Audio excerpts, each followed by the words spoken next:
Hello mga kananays! Ohayo gozaimasu! Magiging busy ngayong araw na to. Iniisip ko pa nga lang nakakapagod na. Umabsent nga ako sa trabaho kasi buong araw may schedule si Yuria. Simula nga sa childcare, papunta sa papasukan niyang elementary school hanggang pabalik ulit sa childcare. Magiging nakakapagod man yung araw na to alam ko naman na mag-enjoy naman si Yuria. Bago ko nga siya ginising nauna muna akong nag-ayos ng sarili. Hinanda ko na nga din ang mga gagamitin namin sa cooking class. Medyo lumalamig na nga sa umaga pagising namin ng mga panahong to. Pagdating ng alas 8 umiinit pa din naman kaya kaya pang mag-summer clothes. Kakatapos nga lang din namin kumain at inayos ko na din ang mga dadalhin namin sa loob ng bag. Inayos ko na nga din si Yuria para mag-aantay na lang kami ng oras ng pag-alis namin.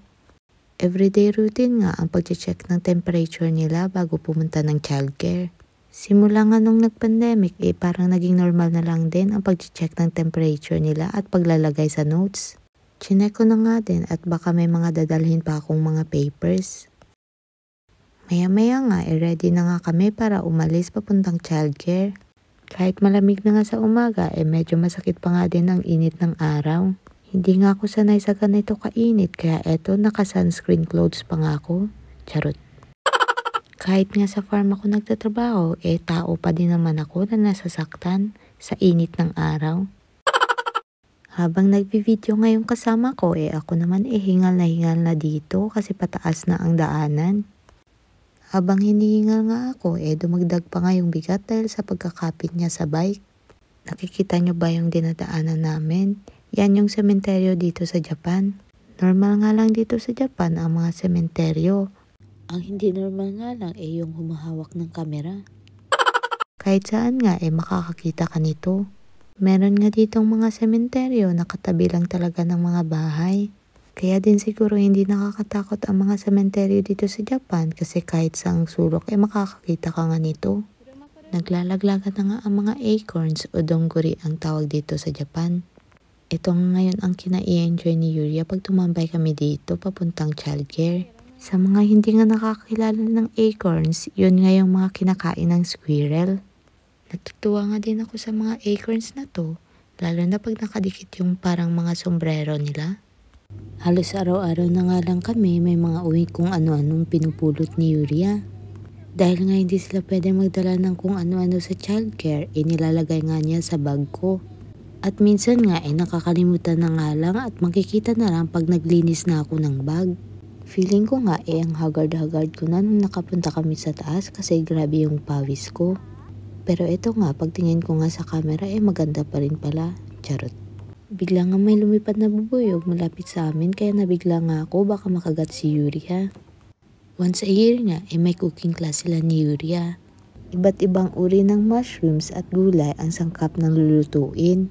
Pambata nga yung knife na ginagamit nila pero ginaguide pa din namin sila. Sila nga lang naghanda ng sangkap pero ang tagaluto naman sa childcare ang magluluto. At bago nga kami pumunta ng school ng papasukan ni Yuria umuwi nga muna kami para magtanghalian. Mamaya nga namin kakainin sa festival ang hinanda nila ni Yuria sa cooking class. Andun nga din sa cooking class ang tagahatid kay Yuria sa childcare pag tag-ulan. Kaya nag-request nga siya na ihatid niya daw si Yuria sa bahay. At dahil may dala nga akong bike hindi nga ako makakasama sa sasakyan. At eto nga't ako na lang mag-isa ang umuwi at doon na lang kami magkikita ni Yuria sa bahay. At eto nga't kakatapos nga lang namin magtanghalian at nagpahinga nga kami ng konti kasi alas 2 pa naman ang punta namin sa school. Every cooking class nga may mga binibigay nga sa kanila. Hindi nga nila alam kung anong laman ng mga ibinibigay sa kanila. At dahil nga may oras pa kami, ito nga tinitingnan niya kung anong mga binigay sa kanya. Tungkol nga din sa mga nutritious foods ang mga binibigay sa kanila. Ay. Yuria, mo kimatta yo, kore. Sora? Murasaki no. Kailangan nga namin magdala ng drinks para sa festival na gaganapin sa childcare nila. Kaya bumili na nga lang din kami dito sa malapit na drink machine dito sa amin.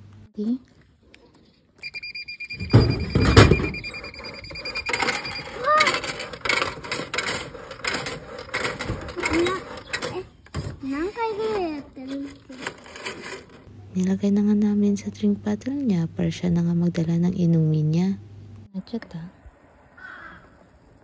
いっぱい。もうバチバチ。もうバチバチ閉めて。閉めて。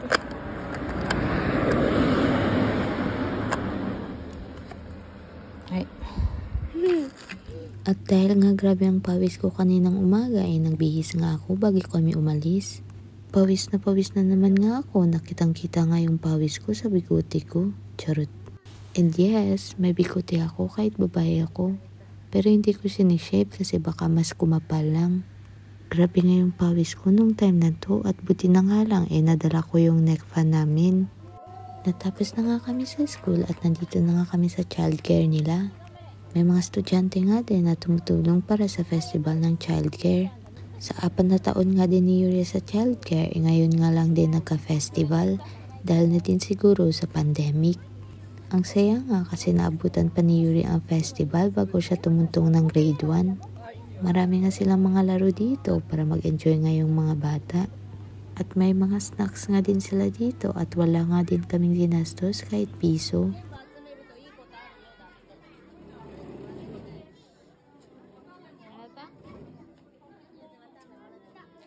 Nag-request nga din ang mga batang gagraduate na sa childcare na kung pwede nga daw sila magtinda.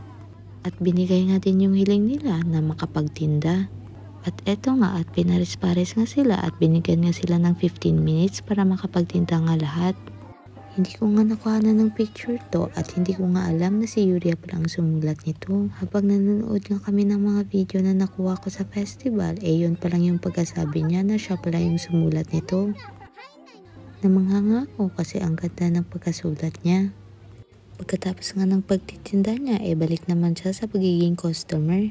Sila nga din gumawa ng mga ganito na galing din sa mga parents para gawin nilang mga art.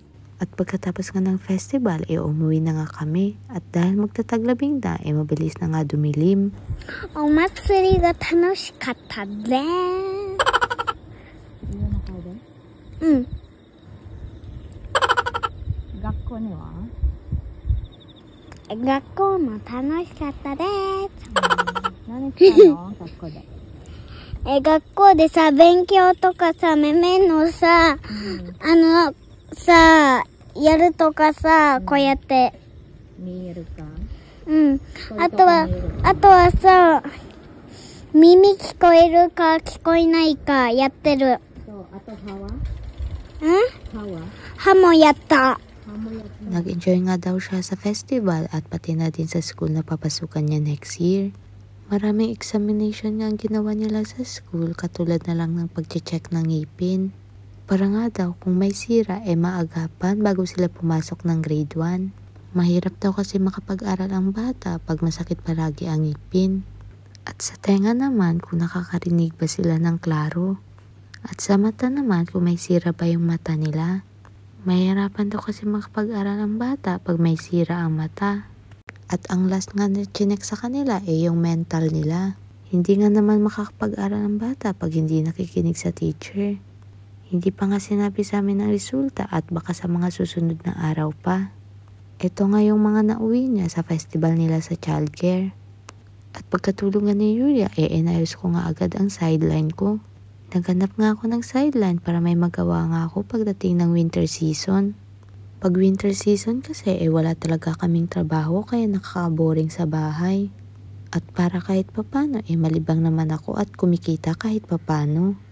At pagkatapos nga ng ginagawa ko humiga na nga ako sa tabi ni Yuri at para makatulog na. At dito na nga din nagtatapos ang isang araw namin. Salamat sa panonood. Otsukare-sama deshita. Mata ne!